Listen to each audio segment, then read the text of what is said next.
Hello and welcome to another Bringing the Thunder, and I'm happy to be here together with a brand new guest. You might recognize him.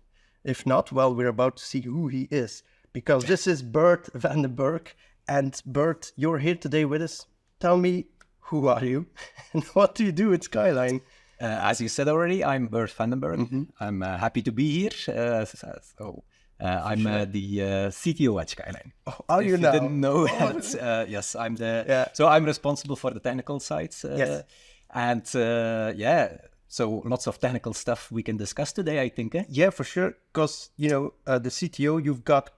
I'm really happy I managed to drag you away. Usually I manage to get some, developers, experts. But this time I got the guy with the big ideas. The guy who drives the train together with his brothers.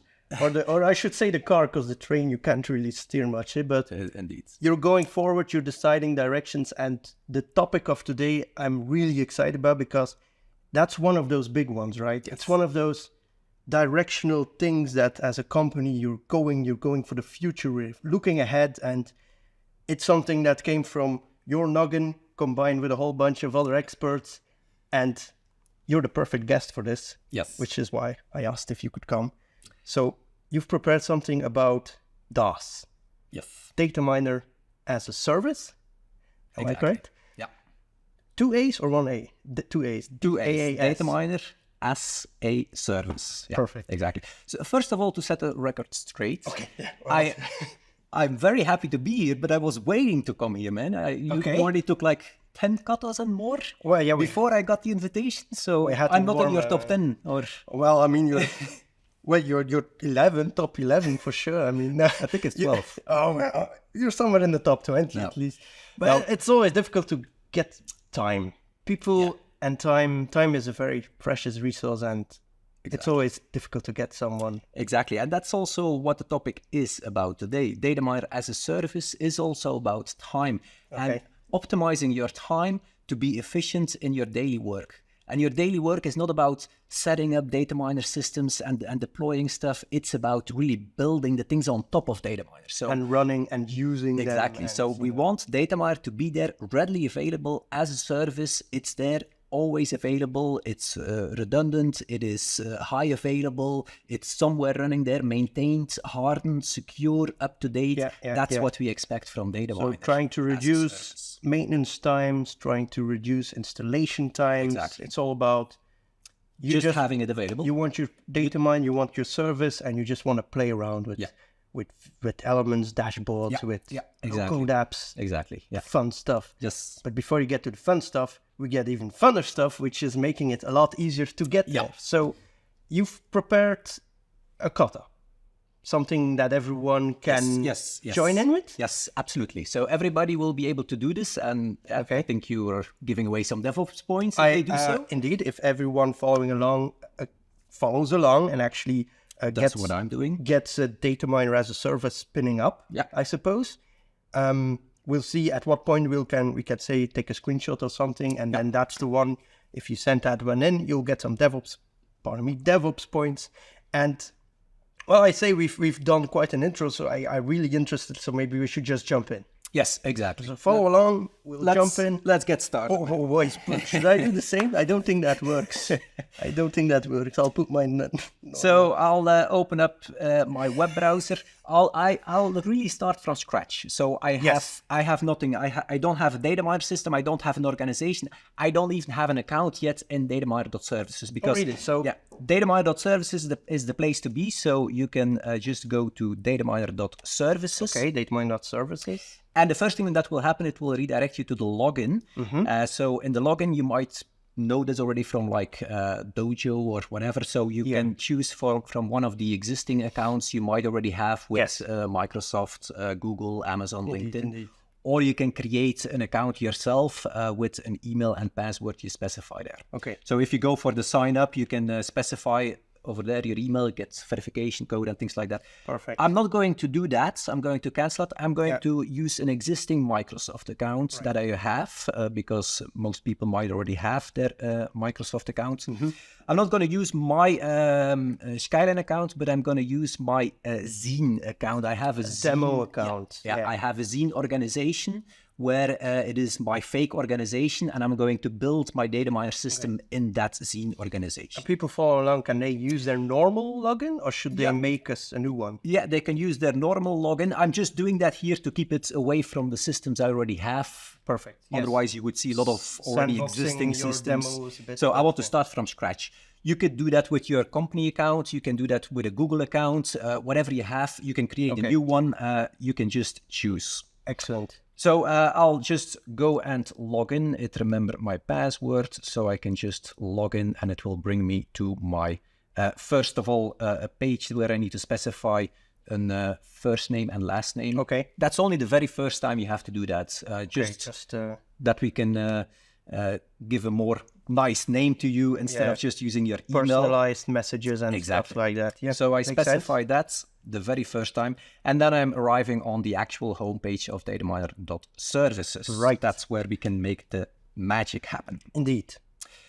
Maybe you already knew that, you have the collaboration, the catalog, the sharing, the community, the community websites, Dojo over there, where you can find all the goodies. Which is why we're calling it kata, by the way, because the dojo is, an Eastern fighting sport kind of thing. So we went with kata as well. So that's exactly why. And the catalog, indeed, we've used that a few times in the previous ones, where we set up prerequisite installation packages and stuff that give you a whole bunch of stuff.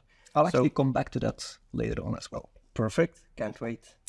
So you can also see that we are not part of any organization. On the upper right-hand side, you can typically switch the organization. So you are possibly a member of multiple organizations. That is possible. Yeah. So you could have like your company name, but also maybe some kind of test environment. Zine or a demo or Yeah, I've seen quite a few of the developers here who have worked on it, are experts, so they have been working with a whole bunch of organizations. So indeed, we've noticed that a few times. So you can see it's really a blank account. Nothing is configured yet. So what can we do? The only thing that is available there, add the DataMiner system. You already see the call to action there. We're going to click on that DataMiner as a service button in just a second. But first, before I do that, there is a small button next to that as well. Self-hosted, exactly. So if you go for the self-hosted, if I click on that one, just to take a quick look, you can actually start with a brand new self-hosted system. Okay. And then if you go there, it basically means that you will install DataMiner yourself. You can see here how you can do that. You can download the installer from Dojo. That would be the legacy way. Let me call it that, maybe. Well, both are still valid. Yeah. I mean, I can maybe install DataMiner on my laptop or on a local machine somewhere on-prem. Or maybe you want to install it in AWS, Google, on some virtual machine over there, and you don't want to go for DataMiner as a service. Self-hosted, either on your own machine or also a VM somewhere on Azure or something. It's also fine. Yeah, exactly. So you can find more information on how to install that over there. Also note, Connect Existing is available as well. If you already have a DataMiner system, you already discussed that with Baptiste in a previous kata. You can do a cloud connect your system here. So if you click on that one, it actually gives you the information on how to do that, where you can go to seen that one for the cloud connection and connectors. Yeah. So let's go back because we are going to go for DataMiner as a service. Yes. So if I click on that one, what do we need to specify here? First of all, the organization. Well, I don't have an organization available, but I have a small create new there. It's for ants, but you can see it. Create new. You can see it, yes. You can. I see it. It's fine. Might need bigger glasses, but I'm on ways away. So create new, okay. Create new, and there we can create our organization. I'm going to call it Zine. I'm going to personalize the Zine a little bit because Zine actually already exists. That's been a demo for a while. So I'm going to create my organization. So it's Zine. I create it. And then I also specify a name for our system. Let's call it Kata, I would say. Sure. Our Kata system. Sure. Which is going to be deployed in the Zine organization or Zine organization. Now, note there is also a username and a password you need to specify because it's going to start that DataMiner system and I need to be able to log into that. So a DataMiner agent will have its own username, password as well. So that's like the root admin that's going to be used for the initial login. You can probably change all of that then after. Yeah, then I can add more users. I can change the password afterwards. Yeah. And actually, you do need to remember that because that's the only way that you now see this. You will never be able to get back to this. It's now the final time you have this available. But it will actually automatically link it to my Microsoft account. So I don't need to worry too much about that, but I do need it actually with Cube. Right. So I do need it. So everyone following along, make sure you remember that password. Exactly. So that's it. I specified the name and I'm going to deploy it. Okay, that's it. Okay, thank you everyone for watching. No, I'm going to assume about it. Okay. No, now it's just waiting. Okay, well, so you it's can doing see things, I'm assuming. Yeah, you're going back here to the page and you can see the DataMiner Systems. It's there. The skeleton loading is there. Yeah. My kata system is there. The buttons are not yet available there to connect to it because it is still deploying that. So that's the magic happening now. In the background. In the background, in the cloud, it's like infrastructure as a code. It's starting to spin up all the things that is needed to have this DataMiner system available. Well, I've always been very happy to dig into the technical side of things, so I'm going to ask it now. Do you know what happens in the background? Like, do you have what is going on there out there in the cloud? Out there in the cloud, yeah. So we're gonna prepare the necessary resources in Azure. So this is based on Azure. So we're leveraging the data centers of Microsoft Azure. So you could wonder, like, where is this going to spin up? Well, actually, our current interface doesn't allow you to choose a region yet. We're going to make that available in one of the next versions. Okay. So for now, it is always deploying it in West Europe. If you want it somewhere else deployed, you can get back to us and we can change that. But for now, the automated way here is West Europe. Okay, so it's currently pretty much in the background, spinning up like a VM somewhere. And it is using compute power, but it's also using the DaaS offering. I don't know if you heard about storage as a service. Yeah, I've heard about it, but we haven't really dug into that as well. So storage as a service is a very nice one because we used to have VMs for Cassandra nodes and Elastic all the different nodes databases to hold the data. So we're no longer using that in the cloud. We're using cloud native storage solutions from Microsoft Azure again. So we're leveraging again the data center capabilities of Azure, and there we're using Cosmos DB, table storage. So we're basically looking where our data fits best, and we're storing it over there. Well, it makes perfect sense that you would leverage the technology from the same stack that you're using. Exactly. It is very efficient. It scales very well. It is always available, high availability. So, and the nice thing also with the DaaS offering is that it will actually also allow you to use that for self-hosted systems. So we were talking about the self-hosted deployment. Oh, so you can actually do a self-hosted, but use the storage as a service component pretty much. Exactly. And avoid what would you replace then? Cassandra, or do you still need it? The Cassandra and the Elastic, you can both forget about that. The only thing you need to do is you just install DataMiner. Yeah. You install the compute nodes there with DataMiner, doing all the pulling of your data sources there. And behind the scenes, it is no longer going to a Cassandra and Elastic that you have to set it up and maintain it, keep it secure and redundant and all of these things. You can just connect it to DaaS. And the DaaS offering also allows you to actually have geo-redundancy. So you can choose a data center. Geo-redundancy, so geographical... Yeah. So I can well, you can find more information on that on the Azure website. So if you go for it's standard, it's an industry standard. It's industry standard. It's included with just the way we're using those. Yeah, exactly. So if you search for Azure storage redundancy, you have some more information there. And what we typically have by default is the zone redundant ZRS, which basically stores 3 copies of your data in 3 different availability zones. But you can also go for geo-redundant options. So you're pretty much guaranteed that your data is safe. Absolutely, yeah. Absolutely. Which is perfect. And on top of that, we also take backups also from your DataMiner system. So you no longer have to worry about taking backups. Is it redundant?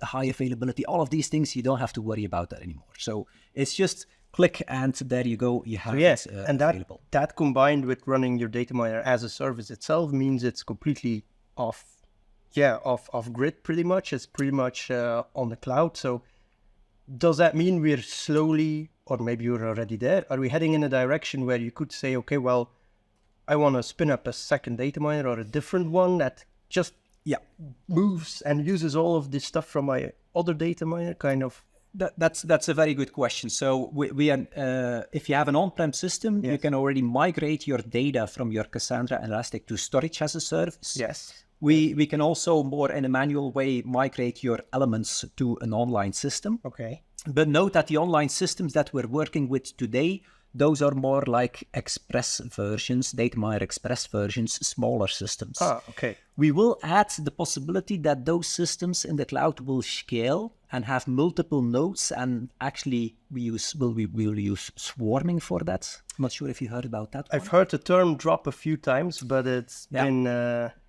So swarming is the whole idea where we can add a new node next to it, and whenever this first node would drop that, basically, that the elements would swarm automatically to the other. That was my question from the beginning, like, we are heading in that direction, and you just answered it, yes, we are.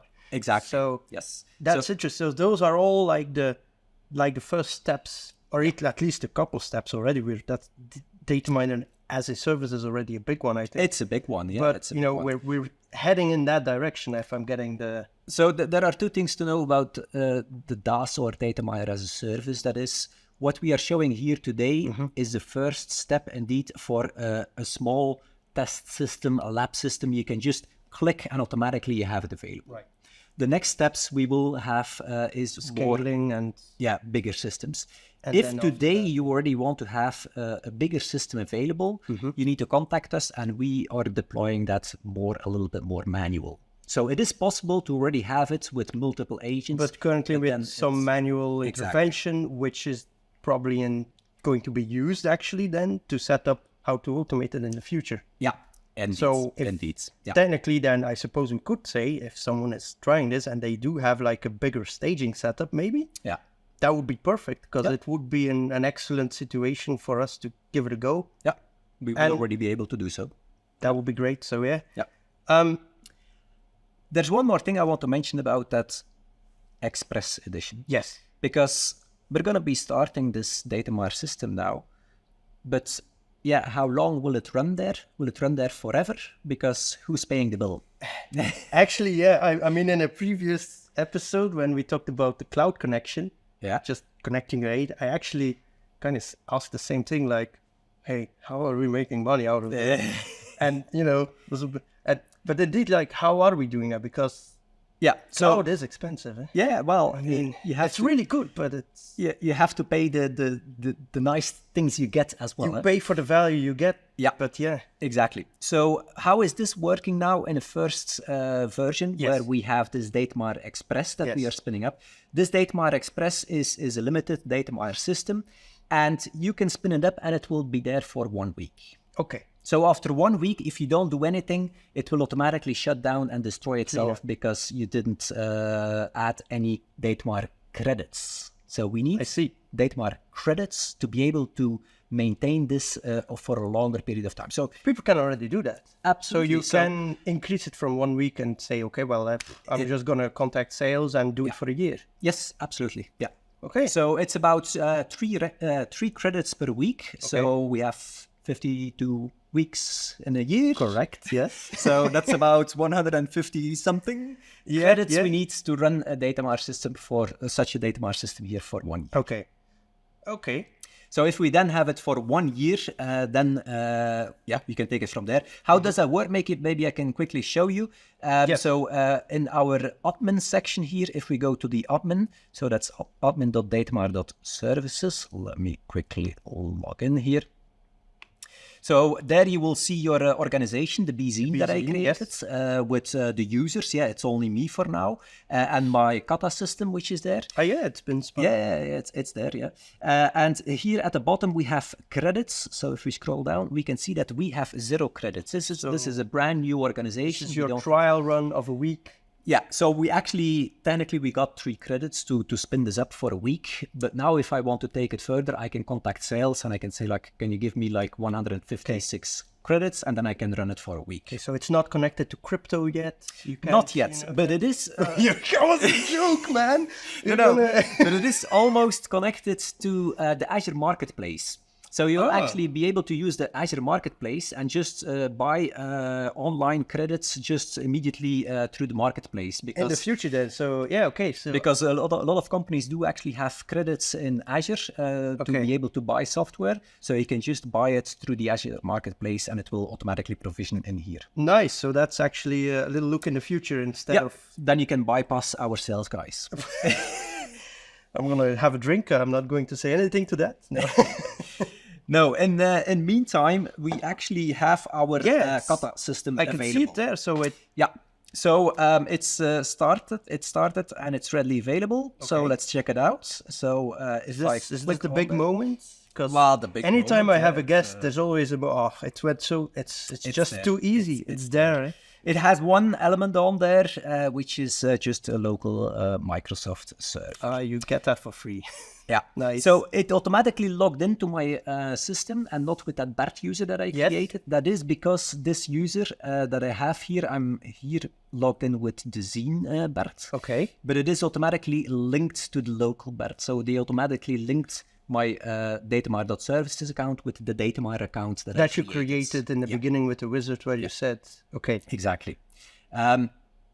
So that's automatically done. If I will open up my cube, so you can also open it up in cube, there you will still need to specify that Bert account separately. The initial login. Yeah, because there we are not able to provide that automatically. So you can see we have the cube, the kata bzine URL there, and I can add it to my dataminer cube. All right. And there it will also connect. So my system is available, so maybe we can do a quick catalog on there. Try and install something. Prove to everyone that it's not a screenshot. So we're going to go to the catalog, and I recently saw a nice package, so I suggest we can maybe deploy that package. So let's go to Earth. Oh, it's an Earth station. Yes.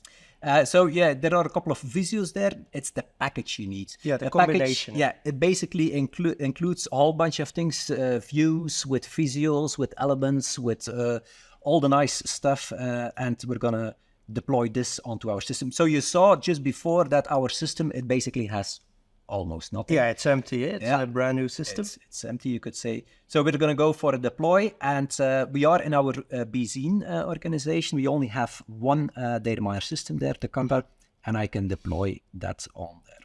So it will say you can track the progress in the admin app. So if we go to the admin app, you would indeed see that it starts to deploy and download and install everything. It does everything to install that on your system. Let me maybe open up the cube in meantime. So while that's installing, I have a question.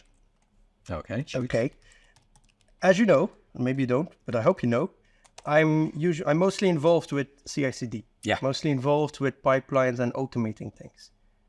So the first thing in my mind when you talk about deployment of a dataminer as a service, I'm thinking, whoa, that would be great for things like regression integration tests, when the pipeline could say, instead of going to a fixed server, spin one up. Is that a thing for now or for the future? Like a way to, with an API call, say, do that? It is not available today, but it is indeed something which will become available. So we will make an API available so that you can indeed just talk to an API, spin up a dataminer system. You can deploy a package, for instance, run a couple of tests, and just destroy everything again. That would be... Because I don't know if you noticed on our homepage there, let me see if I can go back. You do have the possibility to just click over there and delete your DMS as well. It does come with a nice... I hope. I was going to say, don't click it. Type it again, the name before it deletes it. So you can easily just start it, stop it. So pretty much the actions are there. If they were poured into a library, eventually it would be able to get used in all kinds of DevOps pipelines and stuff like that. Exactly. Wow, that would actually be amazing. So you can see indeed that now we also have a view there with a Paris and a bunch of other things in there. So you can see in the information events that a whole bunch of things have been installed and happening. So you can actually, it's with a nice map view as well. If we go over there, you can drill down into a certain site. You can click on there and see a Spectrum thumbnail, which is real moving data there. So you can drill down into one of those Earth stations and see the whole schematical overview as well. So this is all with one click that I was able to install this. We've come a long way, Bert, in the years. I've been working here for like 10, 11 years now, and I remember 11 years ago that what we just saw here, we just spent 20 minutes and most of it talking. Yeah. But in this is magic happening. 10 minutes, you've got this entire software up and running. You've got elements, you've got views, you've got visuals. You've got a whole solution in there. Indeed. That's amazing. There's one more thing that I want to mention. Sure. That's a typical question is, of course, like, my DataMiner system now is starting there somewhere in the cloud. Yes. But how can I access the on-prem equipment?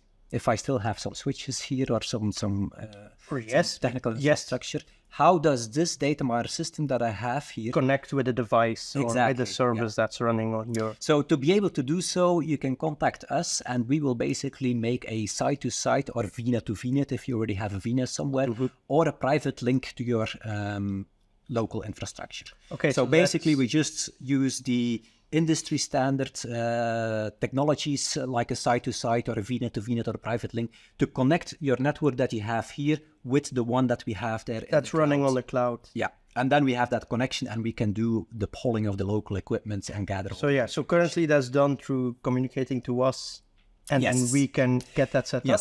Yeah, that's not available in the UI yet to do that yourself. If you want to have that connection to your on-prem infrastructure, let us know. You can contact us.